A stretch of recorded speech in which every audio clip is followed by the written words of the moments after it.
Wolf Hall is a 2009 historical novel by English author Hilary Mantel, published by Fourth Estate, named after the Seymour family seat of Wolf Hall.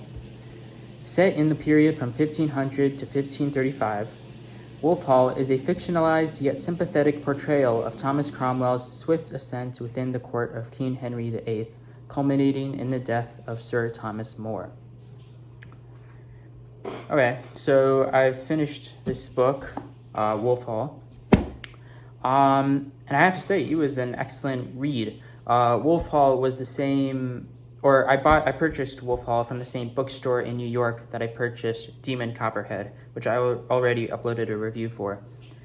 But, getting right into it, this was a very vivid and immersive read. It has a very immersive depiction of Tudor England, which is this very dark and cold and muddy atmosphere that's really brought to life by Mantel's incredible writing. Also, the protagonist of the story, of course, is Thomas Cromwell, and I just found him to be a completely fascinating lead. He's super complex, and I thought he was the perfect character to be like the central character for this narrative, especially because I've never really heard of Cromwell before.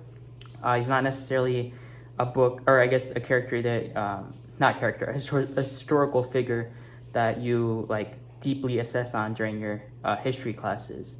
But of course, I was familiar with King Henry VIII's legacy, sort of, and how he tried to get his marriage with Catherine annulled, and ultimately marrying Anne Boleyn. But it was curious to see everything from the perspective of Cromwell. I totally thought being able to access his inner thoughts was a huge highlight of this book. You really get to see sort of which characters are like the morally worst characters and which characters are actually quite benevolent and compassionate.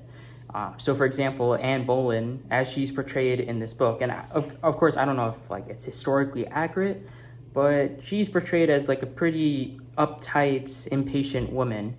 And King Henry VIII is, I guess, sort of like any other like dictatorial king or dictator king, is portrayed as like this very, spontaneous commands, and he'll like really execute anybody if you sort of touch it or like get on his wrong side, I guess. So, and then of course, Thomas More, who's kind of treated as like the main antagonist for this novel. It was quite interesting. This really read out like sort of like a normal story where you have the regular protagonist that you follow, and you have all these side characters, and some of them good, some of them bad. But of course, this is based on history. So it was quite interesting. Of course, the writing wise, I thought it was just brilliant proses, one after the other. I thought the writing techniques and the entire craft of it all was super brilliant from Hilary Mantel. I genuinely think she's a great writer. There were so many quotable passages throughout that I have saved. And it's just the type of writing that you sort of like get envious for. You kind of want to take credit for because it's just so good, and only one person could ever write it like she does. So, of course, brilliant throughout. But I will admit it can be sort of challenging to follow at times. I think with such, illustrious passages, it is, or illustrative passages, it is quite hard to follow, and sort of, you kind of have to like reread a couple of passages because you just want to make sure you got it all. And I will also admit that the narrative can be confusing at times. I don't think I'd go so as far to say as that it's super convoluted. But I do think it is difficult to especially track who's speaking at certain points, or who's being referred to in some conversations that take place throughout the novel. A common criticism that I saw on Goodreads, and one that I also sort of have as well, is that whenever Hilary Mantel writes the word he, like the pronoun he, you never really know who it's referring to, especially when like almost 60% of this book is just like men talking.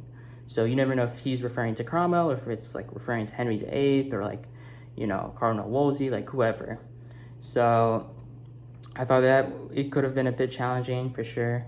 And so I definitely had to like look at, websites like Lit Charts or Spark Notes just to be able to like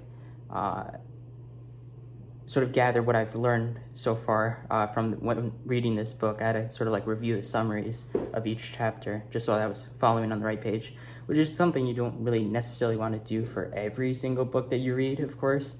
It can be a bit tedious, but it was a tedious read for sure. I think the characters themselves are kind of also, it's a dense cast for sure. There are a lot of people in this book, and some of them just sort of sprout out of nowhere almost. And so you're never sure if like this is an important character that you really need to remember, or if it's just like a one-time occurrence. There's also a lot of historical references that take place. And so I definitely think it could be very much overwhelming, especially in the early chapters. But I do think that does tend to wear off as you progress through the novel. And then you can sort of like keep in check of the main cast of characters that you really need to focus on. But yeah, it is definitely a struggle in the early chapters. It's just a tedious read in the early chapters. It really feels like everything's so, like, just there's a lot happening in the beginning of the book. And so I don't think it's necessarily a requirement, but I would maybe suggest having some background knowledge of the period of which this novel takes place. I believe, 1500 to 1535. Just to fully appreciate the story. Again, I didn't have such a huge background knowledge going into this, but I was aware of King Henry VIII's legacy and him trying to annul his marriage to Catherine, and how that sort of does not exactly coincide with Rome and the Pope and stuff and the church, sort of like anti-Christian theologies that sort of occur in the background of this novel as well. But I will say it is kind of cool because you have it's interesting reading this from the perspective of having taken history classes in high school, because you have this guy, Martin Luther, who's, a very, he has all these, different ideologies that you sort of read about, and how he's sort of, I guess, almost against the church. So if like in the characters in this novel, if they're ever caught with one of his books, they're sort of like an outlaw and they'll like be executed. So it's like a huge deal. So it's kind of interesting. You learn about it in a history textbook, and then you sort of see the repercussions of what actually happened in that society in that period. If you ever got caught with his doctrines and stuff, if you're ever a follower of his, things would go south. But yeah, I mean, overall, I think despite the challenges that I may have had while reading Wolf Hall, it is, an immense read. I think it's like almost 600 pages. But I do definitely think that the novel lives up to the hype in a way, because the reason how I found out about this novel is I believe it was, I don't exactly know what ranking it was, but it was called like one of the best novels of the 21st century, or one of the best books of the 21st century. So, and also, it's the winner of the main Booker Prize as well. But I definitely think it does live up to that type of praise that it receives from critics and audiences alike. This is a very intelligent read. It has some very intelligent writing. Again, very quotable passages. And so I do definitely feel sort of inspired to continue reading sort of other works by Hilary Mantel. This is actually book one of a trilogy that she's written.